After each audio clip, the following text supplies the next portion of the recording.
It's time for People in 10. The always charming Jane Lynch is on, and we've got the stories that define the week at People.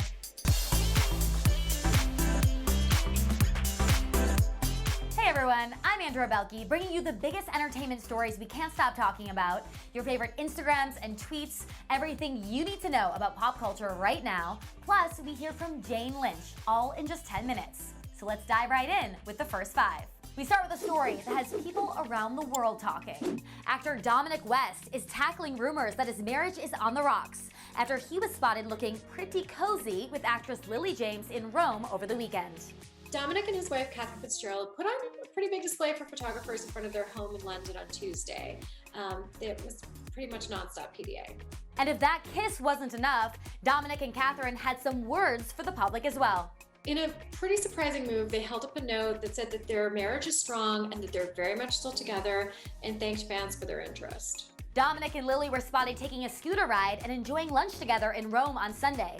At one point during the meal, he appeared to nuzzle her neck. They are currently filming a BBC adaptation of the classic novel, The Pursuit of Love, together. A source told People that, they've worked together in the past, so they were very friendly already, but they really connected in a special way when they started filming together in England over the summer. Over the summer, Lily also sparked romance rumors with Chris Evans after they were seen out together in July. All right, now we move on to this. Lizzo is loving herself, and she wants you to do the same. This week, she posted a TikTok to celebrate 6 months of being vegan, starting the post with a video from before her switch to plant-based life. So I found this video of me from the beginning of quarantine making what looks like a stale donut, pound cake, milkshake type concoction. That video was taken after a whirlwind tour and year when she went back to eating all animal products after 7 years as a vegetarian. Cut to now as Lizzo makes a vegan protein shake and shares some words of wisdom. Honestly, I am both of these women, and I cannot condemn one woman or the other. Lizzo says she's happy both ways, but right now her vegan diet brings her joy. The TikTok also includes another video from the beginning of quarantine, Lizzo's dancing and being what she calls the same happy girl that she is today, and then she switches it up again to a sultry look as she tells her followers to love themselves at all stages of their lives. Now on to the Instagrams that you've been loving this week. Thomas Rhett and Lauren Akins are celebrating their 8-year wedding anniversary, and Thomas posted the sweetest tribute praising Lauren for being his rock, his inspiration, and the woman who just makes life better for him and their 3 daughters. I love them together. Meanwhile, Offset is showing off the lavish gift he got for his and Cardi B's daughter Culture, a customized car seat, noting it cost $8,000. Drake celebrated his son's 3rd birthday over the weekend. He and Adonis were all smiles, surrounded by silver and black balloons, love in the stars. And James Vanderbeek is making big moves with his fam, as he, his wife Kimberly, and their 5 children relocate from Los Angeles to Texas. James explained how the tough times over the last 10 months, including 2 pregnancy losses, caused drastic changes in their lives, dreams, and priorities. He adds that he is overflowing with profound gratitude after the move.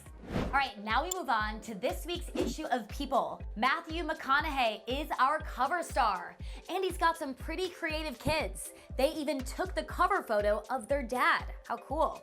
He says being a dad was always his dream and opens up about family life in a revealing interview. Also inside the issue, actress Catherine Oxenberg and her daughter India are looking back on India's time spent in the Nxivm sex cult. I don't know, I don't think anybody thinks that they could lose their life but still be here. But the reality is that my life was hijacked by this group. India remembers the night she was branded with the initials of Nxivm's leader, Keith Raniere, saying it was all part of an initiation ceremony into the cult's secret master slave sorority known as DOS. I didn't see a future for myself when I was there. I was really kind of committed to being there forever. Now, after 2 years of intensive therapy, India is reflecting on how someone becomes part of a cult in the first place. I think it has to do with being in a vulnerable place in your life and wrong place, wrong time. Now moving on to some really sad news in music. The Wanted's Tom Parker has been diagnosed with terminal brain cancer. Now this is a story that you have been following closely on People.com this week. And in an interview with OK Magazine, Tom opened up about how he's feeling since he got the news. Tom says he knew something wasn't right, but he never expected this. He admits he's still in shock, that he really hasn't even processed it yet because it's just so hard. The life expectancy for patients with stage 4 glioblastoma ranges from 3 to 18 months after diagnosis. Tom was diagnosed 6 weeks ago after suffering seizures over the summer. His wife, Kelsey, who's currently 36 weeks pregnant with a couple's second child, also got candid about her reaction to the news. Kelsey says it was like everything stopped when she found out about Tom's tumor. She calls that moment horrendous. But the couple posted on Instagram this week saying that they plan to fight the cancer all the way. Tom is currently undergoing radiotherapy and chemotherapy in an effort to shrink the tumor, and we are thinking of them at this very tough time. Well, I think we could all use a little cheer, now more than ever. It's been quite the year. I wouldn't be mad if we skip forward to the holidays, and Lifetime has got us covered with non-stop holiday movies starting October 23rd. And this week's issue of People, starring our buddy Matthew McConaughey, is helping us keep all that good TV straight with a full calendar of all the new Lifetime holiday movie premieres, starring some of our faves. You got Melissa Joan Hart, Mario Lopez, Kelly Rowland, and one's executive produced by Tiffany Haddish. It is quite the spread. And starting next week, we'll also be celebrating on People in 10 with ideas for gift giving and love during the holidays, some delicious recipes, and more. And you can watch It's a Wonderful Lifetime for 24/7 holiday movies beginning October 23rd at 8 p.m. I am so excited for the holidays. All right, now let's move on to some screen time. Jane Lynch is joining us from home. She's got a new show, Weakest Link, on NBC. Behold, my collection of so-called geniuses. One of them could walk away with $1 million. And it's a lot of fun, so you have to check it out. Now, for these final 5 minutes of the show, I'm gonna ask you 5 questions. So for the first question, we want 1 answer. For the second question, we want 2 answers, and so on. It's very easy. So let's get started. What is the one thing that's been getting you through this isolation period? Oh gosh, my dogs. I've bonded very deeply with my dogs. Your dogs are so adorable. What is your favorite thing to do with them? Well, we kind of just hang out. I'm in the guest house right now in the back, and I live in a canyon. So we run around in the back and we hang out up here. And I kind of moved in here for the first 4 or 5 months. I really liked being up here. And now it's my office where I do my press for the Weakest Link.